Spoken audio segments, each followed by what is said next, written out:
You know, another thing while we're talking, it's kind of fun to reminisce a little bit about Terry and the Pirates. I brought along my old Terry scrapbook. Would you like to see it? Oh, sure. I'm always fascinated with those things. When I was a kid, I didn't have much money for comic books, so I made my own by pasting in the daily and Sunday strips of the ones that I particularly loved, and of course Terry was my dear favorite. Yeah. And here's what it looks like. Oh, gee, that's nice. Does this bring back some memories? There's the Dragon Lady there. It certainly does, because very often these things were done under what would call adverse conditions, and it was late at night in the country, and I had to have the stuff in. I was just on the deadline then, as I always have been, and it had to be in there in the morning when the engravers came to work, so that finishing it and getting it on a train or by car, and there weren't many cars because of the gasoline rationing, but we never failed to get it in. We were mighty close one time, but never failed entirely. And this is just a mechanical side. You once mentioned that you didn't have an assistant during those years. No, everybody was either in the Army or about to go in the Army, except me. There were several people who waited around there till the draft board told them whether or not they were in the Army. But what happened in the end was that we had about 4 people there who were 4F who didn't get into the Army, including me. That's because of your phlebitis. Yes, above leg. And Frank Engley was still doing your lettering, so evidently Right, he wasn't straight in through. the Army either. No, he never changed. He never spun off, so to speak. Here's a couple of copies of the Terry comic books that Harvey did. Oh yeah, this is the other frame. Yeah. This is the first time I was able to see the stories done in 1936 and 37. I'm sorry to remind you, but in 36 I was only 3 years old. So it was great to read this first Papa Paisan story. Remember that character? Oh yeah, yes I do. You do. You remember everything you've ever written and drawn, don't you? Part of it's just putting it down on paper. You hear of a term, for instance, or some incident. You just make notes about it to yourself. But when you go back and look at it, then all you've got are those notes to yourself. Tell me, Milt, there's one thing that I've always wanted to ask you, and that's basically what do you, I know the critics and who write columns and articles about these things have said their opinion, but I've never really asked you what you think the difference is between Terry and the Pirates and Steve Canyon. Unfortunately, of course, I can't give you an answer from the reader's point of view, but I can tell you from the point of view of the person who stuck with it. It's a whole lot easier to do Steve Canyon in that I am able to freewheel. I can go anywhere, do anything, and Terry never got out of China. I never got tired of doing the Oriental background because to this day it's still the greatest place where anything can happen stuff. It's just that he had never come home, and I felt that I should change the scene more frequently, and I wasn't able to do it during the war years. My first change was when I came to Canyon. So it was almost like doing a whole different strip in that, although the general attitude was the same. This guy had been in the service, all the rest of it. The war was over now and he's a civilian. But I was able to have it happen in another scene. Gives me a chance for different backgrounds, and he could go to Europe if he wanted to. So in that respect, it was easier to do. It's been so long since I did Terry that I don't really remember a lot of even the problems that occurred at that time. We were riding high, of course, when I walked away from it. It was a very successful enterprise.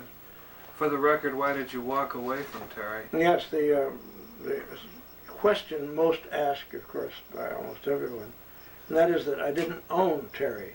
It's like writing a script, for instance, for MGM or someone, and under shop rights while you're employed, you surrender all your rights to that script. It belongs to MGM, not you. And this is true with Terry. Even though it was all my invention and everything, the contracts that you sign when you're starting these things favor the syndicate in this case, or the newspaper, or whatever, the employer. simply because you've agreed to do it that way. Then 12 years later, when you've got some clout, you are still doing it that way.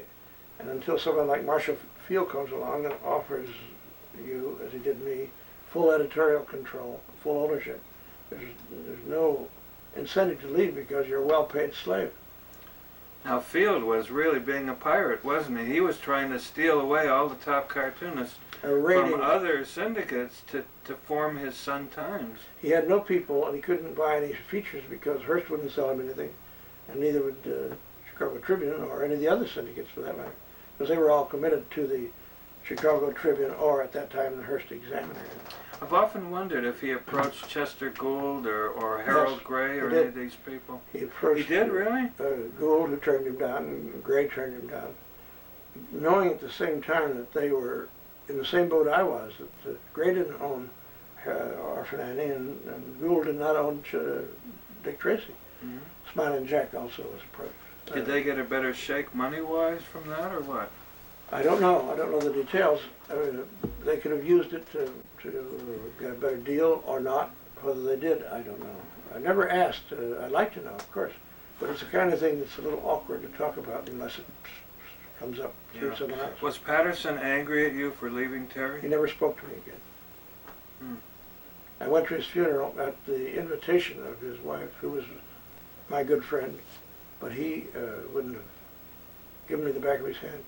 He was a very military-minded person. He was buried in his World War I uniform. He was a captain in the artillery. Mm-hmm. So he gives you an idea of how he thought about the military. But he was a genius as far as developing comic strips, wasn't he? He was a genius as far as what the readers of a New York tabloid wanted. He would go out and ride the subways and listen to people talk. And he looked enough like a roughneck himself. And he'd just go out in overalls, you know. And you want that on or off, Tom? It's boiling a little. It's on. It's off now. Yeah. By the way, our cameraman today is Tom French. I'd like to introduce Tom French to the viewing audience. Tom, would you come in and take a chair here? A little drawing lesson, Tom? Yes, I'd like to thank Shel for this opportunity. Would just like to express my admiration for you, Milt. I've known you personally for about 6 years now, and I guess I convinced you that I was almost as much of a fan as Shel because that year you invited me over here as a guest at Palm Springs, my wife and myself, and just knowing you has meant so much to me. Oh, thank you. That's nice. What did he draw for you at the time? Oh, yes. Milt was also kind enough to do us a large dragon lady and watercolor and pastels, and it's just a treasured item that hangs on our wall at home. Oh, great. It's nice. I have a picture of it, so I remember it well. And every time I look at it, I remember the incident. You didn't have a beard at that time. No, I didn't. We were having a good time. It was nice to have your wife, Virginia, here. And we remember it with pleasure. I've been intending to get over many times since, and just schedules didn't permit, but I hope it won't be that long again. We keep moving around to escape our creditors. We've changed studios. That's what did it. I couldn't find you. Well, thank you, Tom. Well, thank you, Shel, and thank you, Milt. You're doing a great job behind the camera here. Thank you again. This is one of Tom's new skills. You know, for years he's been in charge of our dealer's room at the San Diego Comic-Con, both he and Virginia. And I'll say for the record that the growth of the San Diego Comic-Con is directly connected to Tom's skill at handling all of our dealers and making them feel at home and giving them best positions. And it's a very difficult job because everybody wants to be right at the door where everybody comes in and see their table first. And I saw it this year for the first time in quite a while. Hasn't it grown? Oh, surely. It's marvelous. I get so fascinated by it, I forget why I'm there. Well,